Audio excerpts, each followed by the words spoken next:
Alors, comment vas-tu? Ah, moi ça va super bien, tranquille aujourd'hui. T'as vu, je suis là, et en plus tu m'offres des bols de ramen. Trop cool. Salut à tous et bienvenue sur Yatai Shibidro pour un nouveau Yatai Shibi. Je rappelle le principe de l'émission.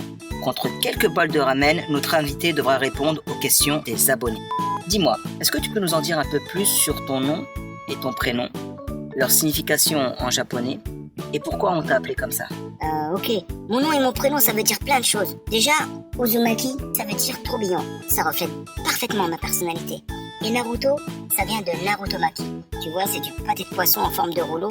Et quand tu coupes ça, ça fait, tu vois, là encore un petit tourbillon tout beau symbolisé par une petite spirale. Et c'est pas tout. Naruto, c'est aussi une ville près de la mer qui est connue pour ses phénomènes de tourbillons. On raconte même qu'on y a vu des tourbillons à 9 queues. Et est-ce que tu savais que Sasuke ça voulait dire bouffon et Uchiwa pas beau? En gros, un bouffon pas beau. Oh punaise, qu'est-ce que tu fais là? Vous avez parlé de moi? J'ai entendu mon nom. Ouais, on disait juste que t'étais un gars courageux. Ah, c'est sympa. Maintenant, tu peux rentrer chez toi. Ok.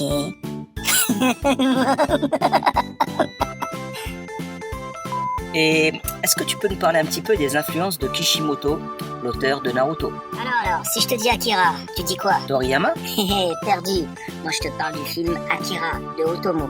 C'est vrai que Dragon Ball a bercé l'enfance de Sensei Kishimoto et que cette œuvre l'a largement inspiré et que c'est l'une des raisons pour laquelle il a voulu devenir mangaka.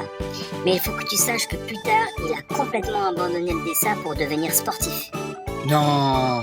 Si, je te jure. Mais un jour, alors qu'il se promenait, il est tombé sur l'affiche du film Akira et là, il a reçu une grosse claque. Le dessin d'Otomo l'a impressionné et ce choc l'a poussé à se remettre au dessin et à s'y consacrer totalement. Il venait de trouver un modèle, un nouveau maître et une nouvelle inspiration dans Akira. D'ailleurs, si vous n'avez pas vu ce film, il ressort dans quelques jours en 4K au cinéma. Le travail d'animation est exceptionnel et il a révolutionné le monde de l'anime. Et je t'invite à revenir sur le personnage de Tetsuo, qui je pense a fortement inspiré Sensei Kishimoto pour le personnage de Gaara, surtout pour la transformation. Regarde, regarde comment il se déforme. Et pour ce qui est de Dragon Ball, il y a plusieurs clins d'œil dans Naruto, comme Chaozu, qui apparaît dans le manga, mais aussi la technique de l'homme sous de Rock Lee, qui fait référence aussi bien à Dragon Ball qu'au film de Jackie Chan, le maître chinois. T'en veux encore?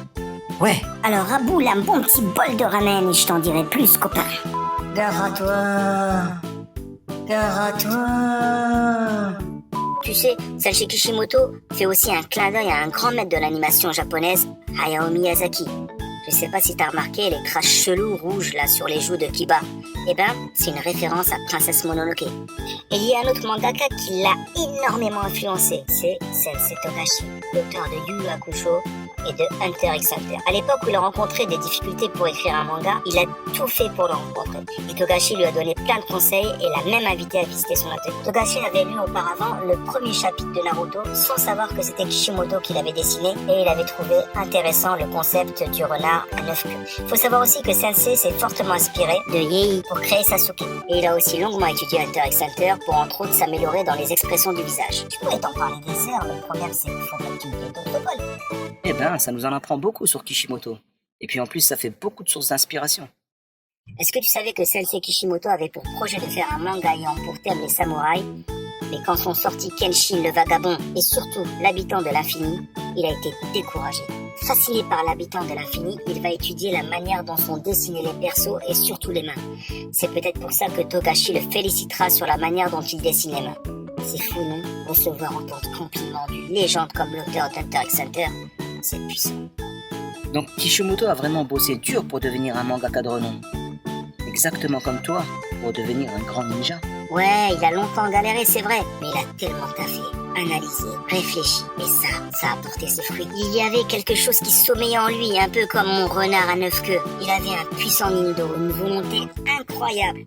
Et c'est en se surpassant qu'il a pu donner naissance à Naruto. En réalité, la véritable influence, c'est lui. Il s'est inspiré un peu de lui-même. Un exemple, pour maîtriser le dessin des mains, il a dû en dessiner des milliers et remplir des tonnes de cahiers. C'est un peu comme moi, quand je m'entraînais dur sur le ballon d'eau pour maîtriser le Rasengan et réussir le malaxage des chakras. Et puis, c'est quand il s'est ouvert un peu plus et qu'il a mis une partie de lui dans ses personnages qu'il a réussi à toucher les lecteurs. Et pour créer certains personnages, il s'est aussi inspiré de quelques amis d'enfance orphelins qui ne laissaient rien transparaître transparaître de leur chagrin. Allez, une dernière pour tes abonnés? Ouais. Eh ben tu sais, quand Sensei Kishimoto était à l'université, il se rendait souvent dans un restaurant de ramen, comme celui-ci, et qui portait le nom de Ishiraku. Merci mon petit tourbillon, et tu es le bienvenu pour de nouveaux Yatai Shibi.